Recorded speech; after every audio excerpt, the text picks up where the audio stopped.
Om Swastiastu. Selamat pagi anak-anak, selamat mengikuti MPLS hari kedua. Perkenalkan, nama Ibu adalah Ibu Wanda, pengampu mata pelajaran matematika di SMP 3 Banjar. Hari ini Ibu akan membawakan materi mengenai 15 cara belajar efektif menurut psikologi. Silakan disimak kemudian kerjakan tugas yang diberikan. Terima kasih. Coba kalian bayangkan ketika kalian tertarik terhadap sesuatu. Bisa jadi game baru yang ada di HP kalian, atau gerakan dance TikTok yang sedang booming. Nah, ketika kalian tertarik pada sesuatu, kalian itu pasti biasanya ingin mengetahui lebih banyak dan menggali lebih dalam terhadap hal yang kalian sangat sukai itu. Jadi kalian terus berlatih menggunakan game yang kalian suka, atau terus berlatih gerakan tarian yang kalian suka. Sampai pada akhirnya kalian bisa melakukannya dengan baik. Nah, keinginan belajar itu sebetulnya tumbuh secara natural seperti itu di dalam diri kita. Kita selalu tertarik terhadap sesuatu, dan ketika kita tertarik terhadap sesuatu, kita pasti selalu ingin melakukan yang terbaik untuk menguasai hal itu. Itu adalah tanda bahwa kita termotivasi terhadap sesuatu. Termotivasi terhadap belajar atau menguasai sesuatu. Tapi sayangnya kita hanya bisa bersikap seperti itu pada hal-hal tertentu yang kita sangat sukai saja. Sedangkan kewajiban kita sebagai pelajar, terutama di Indonesia, kita memiliki banyak sekali hal yang harus dipelajari di sekolah. Nah, bagaimana caranya agar kita bisa menumbuhkan perasaan yang sama ketika kita merasa tertarik dengan sesuatu yang sangat kita sukai dan dibawa ke sekolah untuk belajar? Kali ini kita akan membahas tentang itu. Yang pertama adalah merasakan kebutuhan untuk belajar. Kalian bisa mengajukan pertanyaan seperti ini kepada diri kalian sendiri. Kenapa saya butuh sekolah? Kenapa saya harus belajar dan mendapatkan nilai yang bagus? Motivasi kalian mungkin bisa beragam. Pertama mungkin karena saya ingin berprestasi dan ingin masuk ke sekolah favorit. Karena saya ingin mencapai cita-cita saya, menjadi siapa seperti itu. Atau karena saya ingin mendapatkan teman-teman di sekolah. Nah, ketika kalian sudah merasakan kebutuhan untuk belajar, kalian akan mulai untuk termotivasi untuk belajar. Nah, setelah motivasi belajar itu muncul, kalian perlu mencari tempat yang membuat kalian nyaman untuk belajar. Ada orang yang suka belajar di kamar, ada orang yang suka belajar di luar, di alam terbuka, ada juga orang yang suka belajar di keramaian. Tempat yang nyaman ini bisa sangat mendukung untuk menciptakan perasaan betah untuk belajar. Cara yang ketiga adalah mencicil waktu belajar. Jadi misalkan di hari sekolah kalian mendapatkan 4 mata pelajaran per hari, kalian bisa mencicil belajar setiap malam sebelum sekolah itu 15 menit per mata pelajaran. Dengan catatan, kalian sudah siap dengan apa yang harus kalian pelajari. Kalian membuat catatan-catatan kecil dan juga mencatatnya dengan rapi. Jadi ketika kalian perlu untuk belajar lagi, kalian bisa mengambil catatan itu saja. Yang keempat adalah membagi waktu belajar.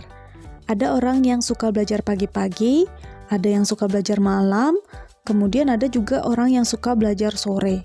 Ada yang suka belajar sendirian, ada juga yang suka belajar berkelompok, atau harus didampingi dengan seseorang. Nah, kalian harus mengenali kalian itu tipe yang mana. Setelah itu, kalian bisa membagi waktu belajar sendiri dan membuat jadwal. Hari ini mau belajar apa? Dan biasanya kalau ulangan, kalian harus menyiapkan waktu ekstra untuk belajar mereview pelajaran dari awal bab hingga akhir bab. Yang kelima adalah berdiskusi. Berdiskusi adalah cara yang baik untuk mengingat pelajaran atau membuat kita tetap termotivasi untuk belajar. Nah, kalau sekarang itu kita tidak bisa berdiskusi secara langsung, kita manfaatkan media WhatsApp untuk melakukan video call, telepon, atau saling berkirim pesan suara. Yang keenam adalah mencari cara untuk membantu konsentrasi. Biasanya permasalahan kita dalam belajar, walaupun kita sudah termotivasi, kita biasanya sulit konsentrasi terlalu lama. Karena banyak sekali godaan ya, ada gadget, ada game-game, ada obrolan di luar sana yang sangat menarik juga untuk diikuti kayak gitu. Nah, kita harus mengetahui tipe belajar kita untuk membantu kita berkonsentrasi. Ada orang yang tipe belajarnya visual, dia harus melihat sesuatu untuk memahami. Kemudian ada yang tipe belajarnya audio, dia harus mendengar sesuatu untuk memahami. Dan juga ada yang tipe belajarnya kinestetik, dia harus melakukan sesuatu untuk memahami pelajaran. Kalian harus mengetahui dulu apa yang membuat kalian lebih memahami sesuatu. Apakah dari melihat, atau dari melakukan langsung, atau dari mendengar. Kalau kalian dari mendengar, kalian bisa membuat catatan. Setelah membuat catatan itu, kalian merekam tuh pakai HP kalian, dan kalian dengarkan ulang pelajaran atau materi yang perlu kalian pahami. Kalau kalian suka video atau visual, kalian bisa mencari materi-materi dari YouTube untuk dipelajari. Kalau yang kinestetik, kalian itu bisa melakukan sesuatu, menghafal itu sambil melakukan gerakan tertentu untuk kalian ingat. Nah, ketika kalian sudah belajar menggunakan gaya belajar kalian sendiri, kalian akan lebih berkonsentrasi untuk belajar. Yang ketujuh, jangan hanya sekedar menghafal. Kalian harus memahami apa yang kalian pelajari. Kalau kalian hanya menghafal, kalian hari ini ingat, besok lupa. Kalau kalian memahami, ingatan itu akan lebih berlangsung cukup lama. Yang kedelapan, bertanya. Ada pepatah yang mengatakan malu bertanya sesat di jalan. Kalau kita malu bertanya, nggak akan paham. Sebagai murid yang baru belajar, baru memahami sesuatu, baru mendapatkan pelajaran di sekolah, kalian harus banyak bertanya. Karena melalui bertanya dan berdiskusi, kalian akan lebih memahami materi yang diberikan kepada kalian. Bu, saya sudah rajin belajar, tapi nilai saya tetap kecil. Ya nggak apa-apa, yang penting kalian sudah berusaha belajar. Kalian belajar aja nilainya kecil, apalagi kalian tidak belajar kan? Dan lagi pula, efek belajar itu berkembang dalam jangka waktu yang lama. Kalian mungkin tidak merasakan sekarang, tapi nanti kalian akan merasakan bahwa kalian itu sudah terbiasa mempelajari sesuatu, sudah terbiasa dengan kegagalan, sudah terbiasa ketika gagal, mencoba lagi, sehingga kalian akan membentuk mental yang sangat kuat. Bu, saya nggak suka matematika, pasti nilai saya jelek. Saya nggak suka menghafal, nanti nilai saya pasti jelek. Nah, kalau ada mindset seperti itu, pemikiran seperti itu, tolong diletakkan dulu jauh-jauh. Karena ketika kalian berpikir seperti itu, kalian tidak akan pernah bisa melakukan sesuatu yang lebih baik. Padahal kalian bisa.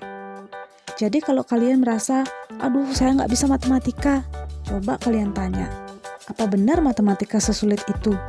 Gimana cara saya biar saya bisa meningkatkan nilai saya? Gimana caranya agar saya bisa menyukai matematika? Kalian pikirkan hal-hal itu terus-menerus, nanti kalian akan menemukan jawaban. Oh, saya harus berdiskusi nih kayaknya sama teman, biar lebih gampang memahami materinya. Oh, saya kayaknya harus rajin-rajin nonton video. Nah, dengan menanyakan pertanyaan-pertanyaan seperti itu dan mencari jawabannya, kalian akan berubah dari tidak suka menjadi suka. Coba ya. Yang ke-11, manfaatkan fasilitas yang ada. Selain buku yang diberikan dari sekolah, kita juga sekarang sangat mudah mengakses internet. Jadi kita bisa menggunakan sumber-sumber dari internet untuk dipelajari di rumah. Untuk memudahkan belajar, kalian juga bisa membuat peta pikiran atau ringkasan mengenai mata pelajaran yang sedang kalian pelajari. Jangan lupa juga untuk latihan soal, agar kalian bisa mengasah pemahaman kalian terhadap materi tertentu. Yang terakhir adalah berdoa, agar apa yang kalian pelajari bisa bermanfaat untuk diri kalian, keluarga, dan juga lingkungan. Sekian materi dari Ibu, semoga MPLS-nya berjalan dengan lancar. Terima kasih.